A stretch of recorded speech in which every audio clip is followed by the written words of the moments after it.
সেই হিসাবে আমি ভারত সহ সকল প্রজাত আহ্বান জানাবো, আসেন মানুষ নিয়ে আর খেলা করবেন না, মানুষের প্রাণ নিয়ে আর খেলা করবেন না, মানুষের সম্পদ দিয়ে আর খেলা করবেন না। আসেন মানবতার সেই হৃদ্যতা, সেই পরিবেশ তৈরি করবেন, এটা আহ্বান জানাচ্ছি। ধৈর্য ধরা, আল্লাহ রাব্বুল আলামিন বলছে আমি তাদের সাথে থাকবো। আজকে ফেনী সহ নোয়াখালী, লক্ষ্মীপুর, কুমিল্লা সহ যে পানির প্লাবন এবং আমার অনেক ভাইরা, মা বোনেরা, বাচ্চা বাচ্চা এমন অসহায় অবস্থায় দিন রাত্রি যাপন করছেন, যেটা দেখে যেটা শুনে কোন হৃদয়বান মানুষ চুপ থাকতে পারে না। আলহামদুলিল্লাহ, আজকে আমি লক্ষ্য করেছি রাস্তায়, আমি চরমনাই থেকে রওনা করে আসছি গতকালকে।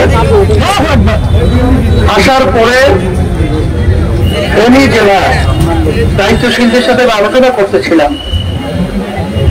তারা বলতেছিল, হুজুর আসলে ঢাকা বা বাহিরে থেকে এখানে যে মানুষ কত কঠিন দুর্ভোগে আছে, কত কষ্টের দিন রাতে যাপন করছে, হুজুর এটা বলে বোঝানো সম্ভব না। কোন মোবাইল সহ কোন বিভিন্ন যোগাযোগের ব্যবস্থা নেই, কারেন্ট নেই, তেমন সেখানে যে যাবে পানির স্রোতে কোন স্পিড বোট সহ কোনো নৌকা ট্রলার পর্যন্ত চলতে পারছে না। তারা কোন অবস্থায় আছে? রব্বুল আলামিনের কাছে দোয়া করি আল্লাহ যেন তাদেরকে সব দিক থেকে হেফাজত করে। এবং সাথে সাথে প্রশাসনে যারা দায়িত্ব পালন করছেন, কেয়ারটেকার সরকার সহ, আমি শুনতেছিলাম যে আপনাদের দায়িত্ব পালন আলহামদুলিল্লাহ আপনারা করছেন।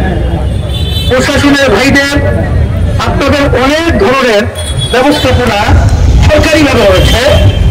আপনারা আন্তরিকভাবে আরো সচেষ্ট হবেন, আরো জোরালো ভাবে আপনারা আবার অসহায় ভাইদের, মা বোনদের, আমাদের বাচ্চাদের পাশে দাঁড়ানোর জন্য বিশেষ করে আমি আপনাদেরকে অনুরোধ করছি। এবং বিশেষ করে এলাকার এবং বাংলাদেশে আল্লাহ রাব্বুল আলামিন যাদেরকে ক্ষমতা দান করেছেন, তৌফিক দান করেছেন, এই অসহায় ভাইদের, মা বোনদের পাশে আমাদের যাকে জীবন আল্লাহ তৌফিক দান করছেন, তাদের পাশে এই বিপদের সময় আমাদের দাঁড়ানো এবং তাদের সহযোগিতায় আগায় আসার জন্য আমি সকল প্রজাত আহ্বান জানাচ্ছি।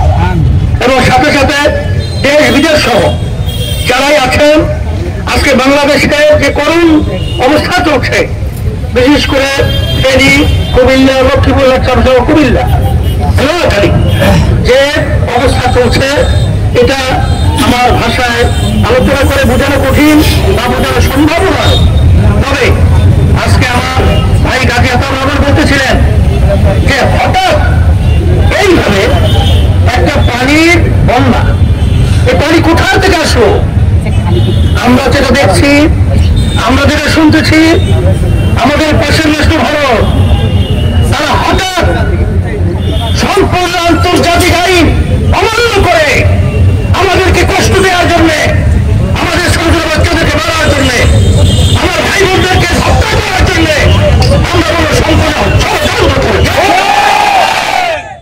আমরা এর প্রতিবাদ করছি, আমরা এর আন্তরিকভাবে দুঃখ প্রকাশ করছি।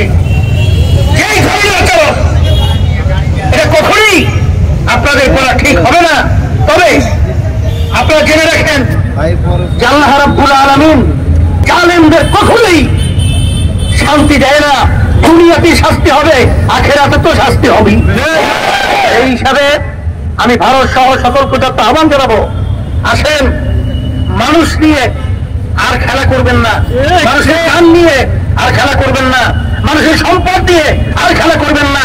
আসেন মানবতার সেই হৃদ্যতা, সেই পরিবেশ তৈরি করবেন, এটা আহ্বান জানাচ্ছি। সাথে সাথে আমার সাংবাদিক ভাই সহ সর্বশ্রেণীর, সর্বমহলের আমার ভাইদেরকে আমি বলবো যে আমার অসহায় ভাইদের পাশে, মা বোনদের পাশে, বাচ্চাদের পাশে সবাই সহযোগিতায় আপনারা এগিয়ে আসবেন। আমরা আসছি, আপনারা আসেন। আল্লাহ রাব্বুল আলামিন সকলকে, আমার ভাইদের বা ওদেরকে বিপদ থেকে উদ্ধার করুক এবং সবাই সুস্থ থাকুক, এই আশাবাদ ব্যক্ত করছি। আর বিশেষ করে এখানে আমরা